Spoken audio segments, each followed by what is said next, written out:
Existem crimes que a justiça encerra com um carimbo oficial, mas que a memória coletiva se recusa a arquivar. Casos onde o silêncio das respostas grita mais alto que as perguntas formuladas. Hoje vamos revisitar um episódio que, há mais de uma década, abalou São Paulo e deixou uma cicatriz profunda na história criminal brasileira. Uma madrugada, uma casa, 8 corpos, nenhuma testemunha, e uma versão oficial que, para muitos, levanta mais dúvidas do que oferece certezas. Esta é a história do massacre da família Pesseguini. E se você acha que já sabe o que aconteceu naquela noite de agosto de 2013, eu convido você a questionar tudo o que leu nos jornais.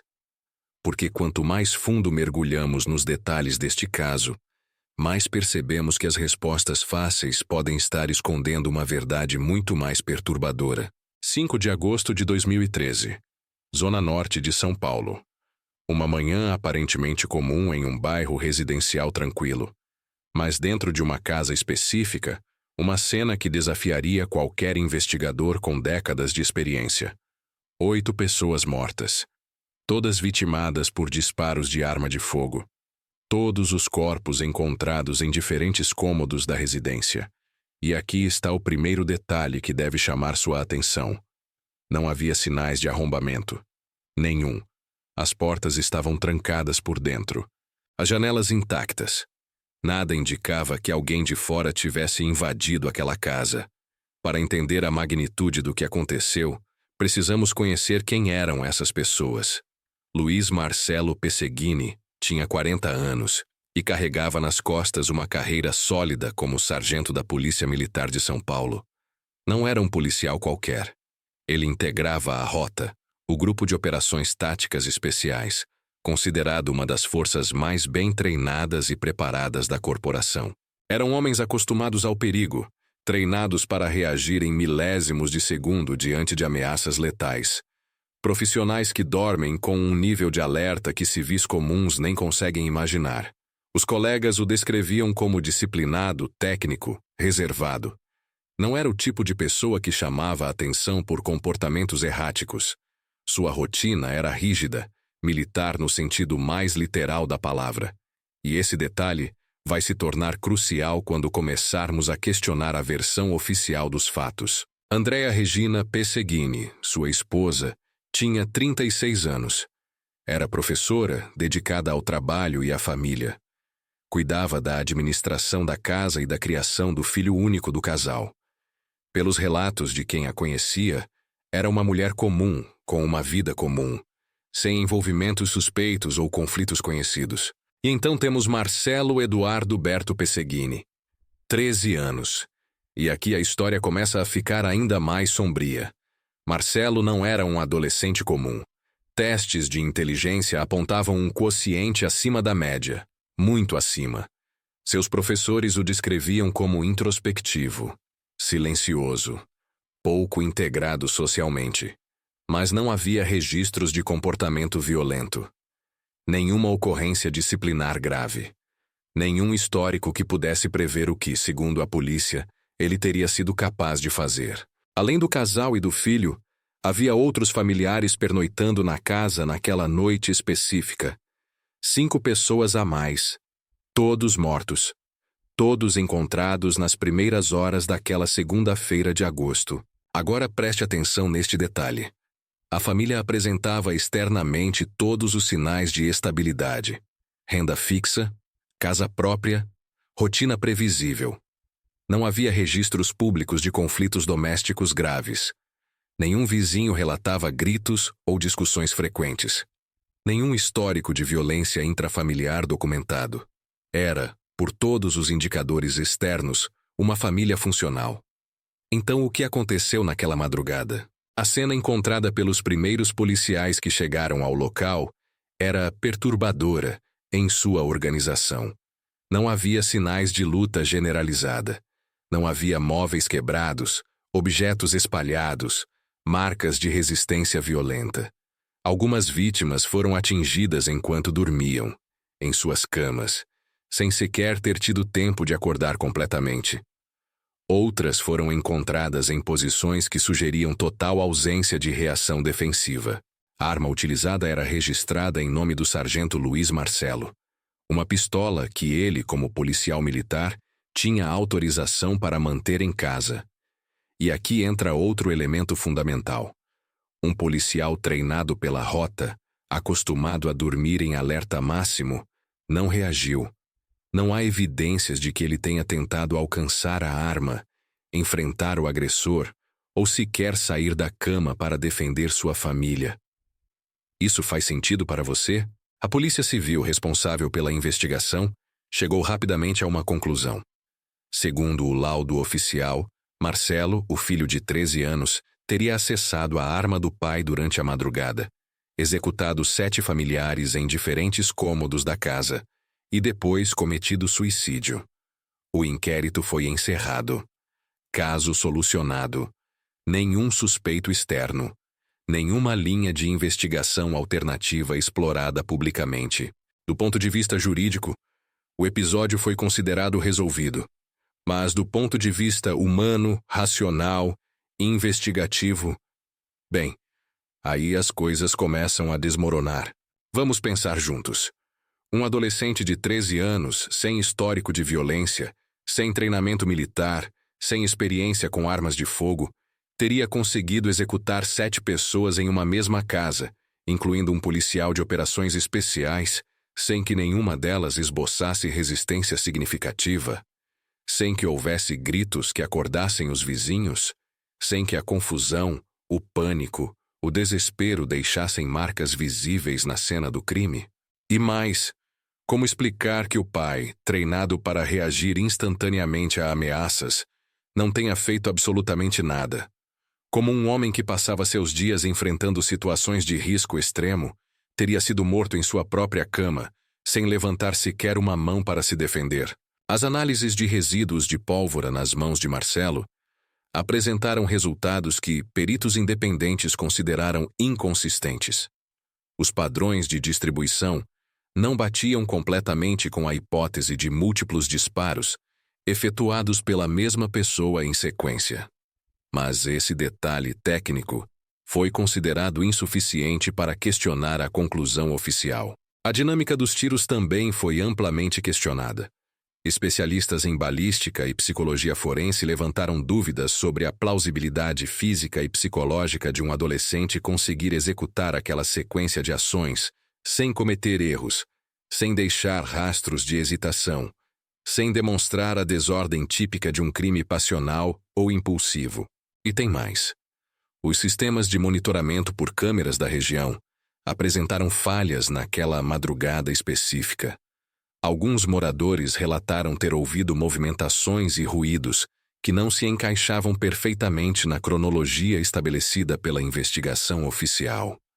Mas nenhum desses testemunhos foi considerado relevante o suficiente para alterar o rumo do inquérito. O caso foi arquivado rapidamente. Talvez rápido demais. E aqui chegamos a um ponto que incomoda profundamente qualquer pessoa que valorize a justiça. Ao encerrar o caso como homicídio seguido de suicídio, a investigação atribuiu a autoria do massacre a um adolescente morto. Alguém que jamais poderá se defender.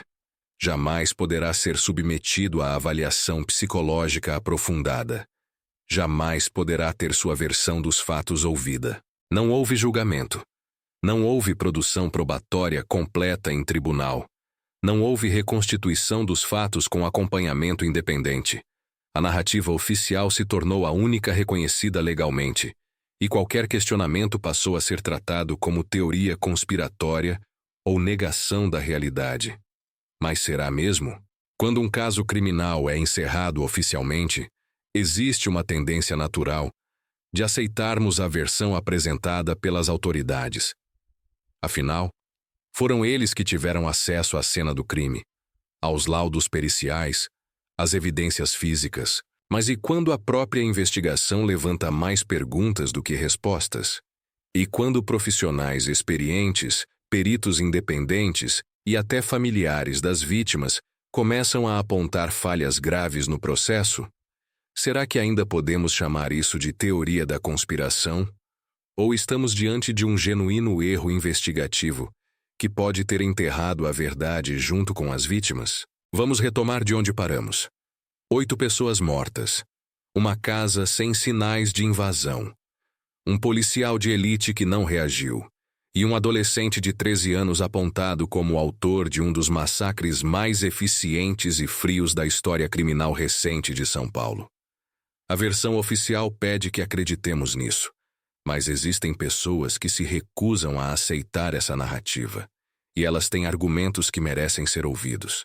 Uma das linhas de questionamento mais consistentes vem de investigadores independentes e de membros da própria família que sobreviveram, porque por acaso não estavam na casa naquela noite. Eles defendem uma hipótese completamente diferente, a de que o verdadeiro alvo era o sargento Luiz Marcelo Pesseguini, e que as demais vítimas foram eliminadas como testemunhas. Segundo essa teoria, Marcelo, o filho, não foi o autor do massacre, mas sim mais uma vítima, e a cena foi manipulada para fazer parecer um suicídio após um surto homicida. Vamos explorar essa possibilidade com a seriedade que ela merece. Luiz Marcelo não era um policial qualquer. Ele integrava a Rota, uma unidade que atua nas operações mais perigosas, que enfrenta o crime organizado, que participa de situações onde a margem entre vida e morte é medida em décimos de segundo. Policiais nessa posição inevitavelmente fazem inimigos, criminosos poderosos, pessoas dispostas a pagar muito dinheiro para eliminar uma ameaça. Agora imagine que você é um criminoso que quer se vingar de um policial que atrapalhou seus negócios, que prendeu seus comparsas, que representa um obstáculo para suas operações. Você simplesmente mata o policial e pronto? Não. Porque isso gera uma investigação intensa, mobiliza toda a corporação, cria uma caçada que pode acabar te alcançando. Mas e se a morte desse policial puder ser arquivada como tragédia doméstica? Como assunto de família, sem ligação com o mundo do crime? Aí você tem o crime perfeito. Essa hipótese explica vários pontos que a versão oficial deixa em aberto. Explica por que não houve reação do policial. Ele pode ter sido surpreendido por profissionais treinados, talvez usando armas com silenciador, agindo com velocidade e precisão militar. Explica por que todas as vítimas foram mortas sem luta significativa.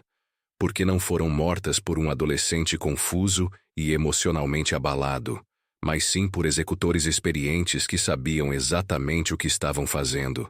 Explica por que a cena era tão organizada, tão limpa, tão eficiente. E explica principalmente por que o inquérito foi encerrado tão rapidamente. Porque se houver corrupção envolvida, se houver pressão de criminosos poderosos, se houver interesse em encerrar o caso antes que ele exponha conexões perigosas, bem, então faz todo sentido que a investigação tenha escolhido a saída mais fácil: culpar o morto que não pode se defender. Os resíduos de pólvora encontrados nas mãos de Marcelo foram inconsistentes. Isso está documentado. Peritos independentes que analisaram os laudos apontaram que os padrões não correspondiam completamente ao que seria esperado se ele tivesse disparado múltiplas vezes em sequência. Mas aqui está a questão. É perfeitamente possível manipular uma cena de crime para que pareça um suicídio. É possível disparar uma arma segurando a mão da vítima, ou disparar e depois posicionar a arma de forma que sugira a autodestruição. Criminosos experientes sabem fazer isso. E se estamos falando de uma execução planejada por profissionais, não seria exatamente isso que esperaríamos encontrar. Evidências que quase se encaixam, mas não perfeitamente. Detalhes que levantam dúvidas, mas não são conclusivos o suficiente para reabrir o caso. As câmeras de segurança da região apresentaram falhas naquela madrugada. Coincidência? Talvez. Mas também é possível que alguém tenha deliberadamente sabotado os sistemas de monitoramento antes de agir. Essa é uma tática conhecida em crimes organizados. Você desativa as câmeras, executa a operação, desaparece sem deixar rastros visuais. Testemunhas relataram movimentações estranhas e ruídos que não se encaixavam na cronologia oficial. Alguns moradores falaram em ter ouvido veículos parando na rua em horários incomuns. Outros mencionaram sons que poderiam ser interpretados como portas de carro batendo ou passos apressados. Nada disso foi investigado a fundo. Nada disso foi considerado relevante pela Polícia Civil. Por quê? Aqui entramos em um território delicado, mas necessário. Quando uma investigação criminal ignora sistematicamente evidências que contradizem sua conclusão preferida, quando testemunhos são descartados sem análise adequada, quando laudos periciais apresentam inconsistências que não são exploradas, precisamos perguntar se estamos diante de incompetência ou de algo mais sinistro. Não estou dizendo que houve necessariamente corrupção ou encobrimento deliberado, mas estou dizendo que as condições para isso existiram. E quando o resultado final beneficia justamente quem teria mais a ganhar com o arquivamento rápido do caso, a suspeita se torna legítima. Vamos olhar para outro ângulo. O perfil psicológico de Marcelo. Sim, ele era introspectivo. Sim, tinha dificuldades de integração social. Mas milhões de adolescentes no mundo inteiro compartilham essas características sem jamais cometer um ato de violência. A introspecção não é sinônimo de psicopatia. A inteligência acima da média não é indicador de tendências homicidas. Para que um adolescente de 13 anos cometa um massacre desse tipo, seria necessário um histórico de comportamentos preocupantes, crueldade com animais, episódios de violência gratuita, fantasias explícitas com morte ou destruição, isolamento social extremo combinado com consumo obsessivo de conteúdo violento. Mas nada disso foi encontrado na vida de Marcelo. Nenhum professor relatou comportamento alarmante. Nenhum colega descreveu ameaças ou comentários perturbadores. Nenhum histórico escolar documentou problemas disciplinares graves. E ainda assim, somos solicitados a acreditar que ele, do nada, em uma única noite, transformou-se em um executor frio e calculista, capaz de matar 7 pessoas sem hesitação. Psicologicamente, isso não faz sentido. Criminologicamente, isso contradiz tudo o que sabemos sobre desenvolvimento de comportamento homicida em adolescentes. Mas, juridicamente, o caso está encerrado. O que aconteceu depois do arquivamento do inquérito também é revelador. A casa foi rapidamente desocupada. A rua voltou à normalidade. Os arquivos do caso foram fechados. Não houve revisão pericial independente conduzida pelo Estado. Não houve pressão institucional para reavaliar as conclusões diante das evidências contraditórias. O silêncio desceu sobre o caso como uma lápide pesada sobre um túmulo que ninguém quer reabrir. E isso, por si só, deveria nos fazer pensar. Quando casos controversos são mantidos intencionalmente fora do debate público, quando perguntas legítimas são tratadas como paranoia conspiratória, quando familiares das vítimas são ignorados ou marginalizados, geralmente há algo sendo protegido. E esse algo raramente é a verdade. Existem crimes que nunca serão solucionados porque os culpados são poderosos demais, porque as conexões são perigosas demais, porque a verdade é inconveniente demais. O massacre da família Pesseguini pode muito bem ser um desses casos. Pode ser que jamais saibamos exatamente quem planejou, quem executou, quem encobriu. Pode ser que os verdadeiros responsáveis estejam livres, vivendo suas vidas, enquanto um adolescente morto carrega a culpa de um crime que possivelmente não cometeu. Mas também existe a possibilidade de que a versão oficial esteja correta, de que Marcelo, por razões que nunca entenderemos completamente, tenha realmente cometido aquele ato horrível, de que as inconsistências apontadas sejam apenas ruído estatístico, erros menores em uma investigação complexa, interpretações exageradas por pessoas que preferem conspiração à tragédia aleatória. O problema é que nunca saberemos com certeza. Porque não houve julgamento, não houve contraditório, não houve debate probatório completo sob supervisão judicial. A investigação chegou a uma conclusão e parou. E quando questionada, a resposta institucional foi sempre a mesma. Caso encerrado, nada a declarar. Arquivos selados. Em sistemas democráticos de justiça, acreditamos no princípio da presunção de inocência. Ninguém pode ser considerado culpado sem julgamento justo, sem direito à defesa, sem produção probatória adequada. Mas Marcelo foi declarado culpado de 7 homicídios sem jamais ter tido a oportunidade de se defender. Sua memória foi manchada eternamente por uma acusação que ele nunca pôde contestar. E se ele era inocente? Se era apenas mais uma vítima? Então cometemos contra ele uma injustiça que transcende a morte. Negamos a ele não apenas a vida, mas também a dignidade póstuma. Transformamos uma vítima em monstro para facilitar o fechamento administrativo de um caso inconveniente. O massacre da família Pesseguini permanece, mais de 10 anos depois, como uma ferida aberta na memória criminal brasileira. Não porque não sabemos o que aconteceu. A versão oficial existe e é clara, mas porque tantas pessoas, incluindo profissionais experientes, familiares diretamente afetados e cidadãos que simplesmente exigem coerência investigativa, se recusam a aceitar essa versão como verdade definitiva. E talvez isso seja o mais importante. Em uma democracia funcional, cidadãos têm o direito de questionar narrativas oficiais, têm o direito de exigir transparência, de cobrar investigações rigorosas, de apontar inconsistências sem serem rotulados como teóricos da conspiração.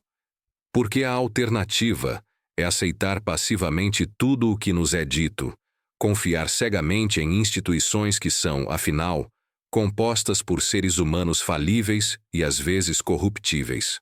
Não sabemos o que aconteceu naquela madrugada de agosto de 2013, mas sabemos que as respostas que recebemos não satisfazem os padrões mínimos de coerência investigativa. Sabemos que perguntas legítimas foram ignoradas. Sabemos que um caso desta magnitude merecia mais do que um arquivamento apressado e uma narrativa conveniente.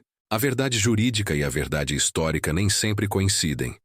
Às vezes levam décadas para se reencontrarem. Às vezes nunca se reencontram. O massacre da família Pesseguini é um lembrete permanente dessa distinção. É um caso oficialmente resolvido, mas histórica e moralmente inconcluso. E enquanto as perguntas continuarem sem respostas satisfatórias, enquanto as inconsistências continuarem ignoradas, enquanto o silêncio institucional continuar mais alto que os gritos por justiça, este caso permanecerá como um símbolo perturbador de tudo o que pode dar errado quando a busca pela verdade é substituída pela necessidade de encerramento rápido. 8 pessoas morreram naquela casa. Elas merecem que a verdade seja descoberta, não apenas declarada. Merecem uma investigação que priorize evidências sobre conveniência. Merecem justiça real, não apenas administrativa. E até que isso aconteça, o massacre da família Pesseguini continuará sendo o que é hoje. Um caso encerrado que nunca será esquecido. Uma versão oficial que nunca será plenamente aceita. Uma tragédia que ilustra perfeitamente como, às vezes, as respostas mais fáceis são as mais perigosas. Este caso mexeu com você tanto quanto mexeu comigo? Deixe nos comentários um caso esquecido e que gostaria que pudesse ter vida aqui no canal. Curta o vídeo e se inscreva para receber novos casos semanalmente.